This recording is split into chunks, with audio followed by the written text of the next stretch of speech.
Hello, folks. It's another Let's Play from JO, and for the first time, one I'm actually enthusiastic about doing, because I actually have things to talk about in it. But yeah, as you may have noticed, this is clearly Legend of Zelda Ocarina of Time, a game that many of you, more so even than Majora's Mask, even so more so than Star Fox, I would almost say, just because it's story and pattern based, more so, and you don't have that problem with chance as in platforming, more so than Super Mario 64, people can play blindfolded. So here I am naming my file here. So what could I possibly have to add to a Let's Play about OT that, everybody else out there hasn't done already and wouldn't be boring? Oh, there is a Deku plant, I am hitting it with my sword.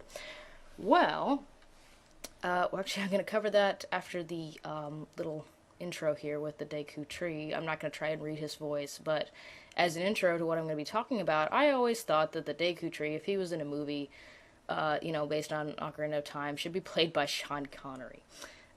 Don't ask me why, I just think he should. Every time, I read the text, I used to think, the Old English that he speaks, not Old English, it's like fakey Middle English that he speaks, I never thought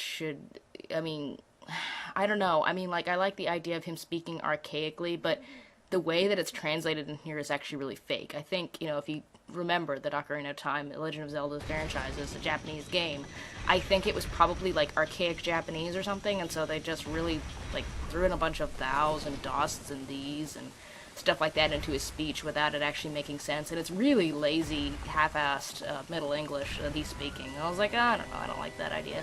I think he should just kind of speak in normal language, but have it be a little bit more wizened or something, but not all the thous and these and those. It sounds fakey and it's hard to take it seriously if he were to be in a movie. And the reason I say if he were to be in the movie is, this is probably my favorite game of all time. I'm not sure. It's certainly my favorite for the N64. I'm gonna go ahead and tentatively say this is my favorite video game of all time. Again, I'm really boring. Some of you may know what my favorite anime of all time is, and it's like, well, that's really boring.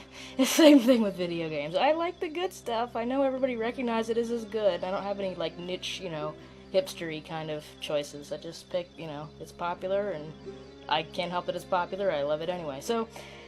But basically, I loved it so much that when I was younger, I actually wrote, and I'm not going to be talking about this as much, but I did write fan fiction based on Legend of Zelda Ocarina of Time. And here's the funny thing about me, here's how weird I am. I didn't write any self-insertion fanfiction, any spin-offs, anything like that. I think I wrote, into the fanfiction some extra stuff that wasn't in the game, but I wrote, basically, I was trying to novelize the story. I think some people have done that already. I wouldn't know. I never published it. It always stayed on my computer. But I tried to novelize the whole story, every detail from, beginning to end, as it was. I didn't change stuff. I did, but I didn't try to just change the story. If I added scenes, I added them for, connections or dramatic whatever. But that was when I was 14. When I was 17, I did something even more drastic. I wrote portions of, I didn't finish it, but I wrote large portions of a screenplay for what would be an Ocarina of Time trilogy of films. I shit you not, I loved this game so much. It's 17 when I had beat it over 17 times, really. So that's what I was going to commentate on as I played the game here. Basically, what I did, what I had always envisioned, Ocarina of Time to be if it was a series of movies. So yeah, that's kind of what you're gonna hear. Starting out with this opening, this is all just going to be the fight against the thing in the Deku Tree, the Goma fight, and then the boss fight, and then leaving the Kokiri Forest, just this entire Let's Play. Sorry it's so long. I do have control issues in this one. Not severe, but kind of embarrassing, yes. Basically, and you're gonna see, I'll point it out, my control stick is nudgy, if you barely push, I'll mention that later when it comes up. At the beginning, I don't have any problems. But yeah, I always kind of wanted, and I don't know if this dream will ever come true. I kind of feel like it won't, but I always wanted to make a trilogy of movies based off of Ocarina of Time, as a big epic story, kind of like Lord of the Rings was done. Given Lord of the Rings' cinematic history, which is pretty much a big string of failures, it's shocking that Jackson ever got what he made. So, I guess it's possible. but and especially with Jackson's history, it's not like he had a huge successful history of films either. So Lord of the Rings movies really are a complete miracle, especially what he made after that. I mean, I'm not the biggest Peter Jackson fan, to be honest. I love Lord of the Rings, but not his entire body of work. So I mean, that was just really a perfect project that came together. But I didn't actually ever see the Legend of Zelda movies being live action, but I didn't see them being traditionally hand-drawn animation either. I always saw them as being like CG animation, which is funny because I usually don't like CG as much as hand-drawn, but I couldn't see it really any other way, so that's how I wrote the screenplay, as if it was a CG film series. So I guess I should stop prattling about and start talking about what we're watching right now and what I did when I tried to write about it in the trilogy. So let me get a swig of Dr. Pepper and I will do that. So first of all, here's the Mito character, which is probably the biggest change I made when I was going through and writing this, introductory scene in the movie, which starts out kind of the same way as the game does. But the biggest change I think I made was I didn't make Mito a buffoon bully. I made him a genuine bully. Because he looks, if just to look at him, and if I actually read the Ocarina of Time manga too. Like I said, I love this game, and it's a horrible manga. At least I don't know if it's horrible, but it's kind of craptastic. But I read it, and he's really a goofy buffoon in that too, and he serves no purpose. So I didn't want to make Mito not threatening, because you have to start out somewhere and with some kind of conflict and. One thing I did write in there that I changed later was I made Link a little bit of an emo kid, a little bit shy. He wasn't really emo. He was extremely shy, and he was kind of depressed because he couldn't stick up for himself. And the other villagers point out, especially Mito, that Saria always takes his side and she sticks up for them, and he has to be defended by a girl, and this bothers him. So he was just very shy and reserved, and he was, mad that he was picked on so much for not having a fairy, which I think that's kind of brought through in the game, that he's an outsider, at least because he doesn't have a fairy, so everybody kind of wonders what's wrong with him. But yeah, I wanted to make Mito a little bit more threatening. He looks kind of like a villain in a Don Bluth movie or a Disney movie or something. In the art, he chubby cheeks and, doofy face and everything, so... I wasn't sure if I'd have to change his appearance. I wanted him to be a little chubbier than the other Kokiri, because he gets by better, he probably eats more. But other than that, I wasn't sure if you should make him look more threatening. So I tried to envision other ways of making him look, but mostly I just changed his attitude. Sorry, that was really long-winded and whatever. But basically, but other than that, it starts out pretty similarly to how the game starts out, except that I think the very first scene I wanted to show was what I think a lot of people that theorize about the timeline call the 7 Years' War, or whatever, the Imprisoning War, or something like that. No, it's not the Imprisoning War, that's different. See, I'm rusty, I haven't worked on this in a long time. The 7 Years' War is when Ganon comes to power, so it's called something. I'm gonna look that up later. Oh, you know what? It wasn't a war. That's why I'm confused. It was just a raid. It begins with a raid by the Gerudo on a Hylian, on a little village, much like Kakariko Village. Just because I wanted to begin with action. It's always a good idea to begin with action. And it begins in a fire, and, there's all this chaos and everything. And I wanted it to transition from showing this, chaos and fire, to showing Ganondorf kind of leading this raid.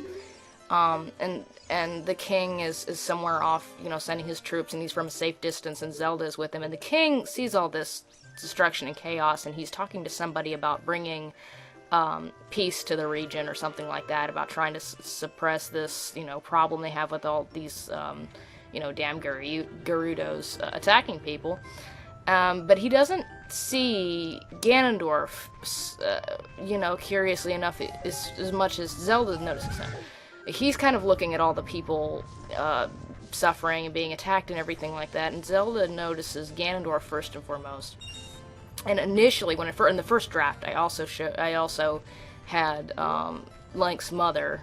She wasn't declared to be Link's mother or anything, but I had Zelda seeing her too, escaping the destruction, and I had them kind of, meeting eyes or whatever, and not much is followed up on that. And in a second rewrite, I took that out because I was like, that's spoiling it too early. I know everybody already knows, but for, just for the sake of this being a standalone movie, that's spoiling it. I mean, people are gonna be able to figure out too early that Link is not a Kokiri, he's a, person. He's a human being, he's a Hylian.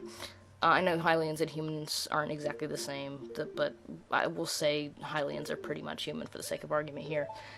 But either way, it transitions the scene of this destruction, chaos, or whatever, and establishing Zelda as being perhaps wiser than her father, in her ways about how to establish peace. Basically, get rid of this guy, this guy who's leading the charge against this village.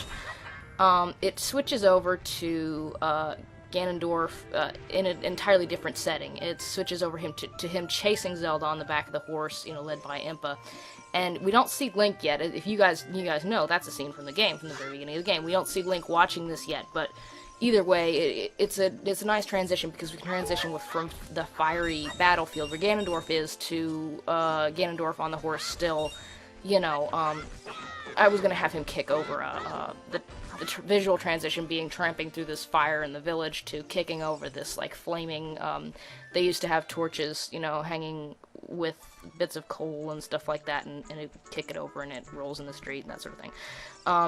Chasing Zelda.